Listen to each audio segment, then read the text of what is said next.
голоса и многозвучность оркестра перенесли владикавказского зрителя в эпоху XVIII века. На сцене театра оперы и балета прошла легендарная опера композитора Джакомо Пуччини «Манон Леско». В центре повествования неоднозначный образ пылкой женщины, которой приходится выбирать между благополучием и любовью в нищете. Опера сложна для постановки и требует особых пучиновских голосов. Именно поэтому ее ставят редко. В России она исполняется только на 2 сценах – в Михайловском театре в Петербурге и во Владикавказе.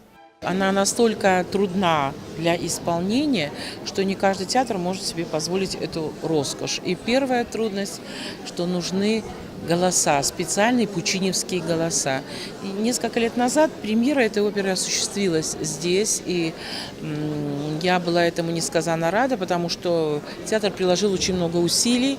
Роль всеми любимой Манон уже не в первый раз исполнила заслуженная артистка Северной Осетии Лейла Кисиева. А вот сержанта Леско в лице артиста Алексея Шиповалова зрители увидели впервые. Выступление Райка Ваняна в роли кавалера де Грие стало его оперным дебютом на осетинской сцене. Он приехал в Северную Осетию из Франции. Артист покорил зрителей своим превосходным тенором, блестящей драматической игрой.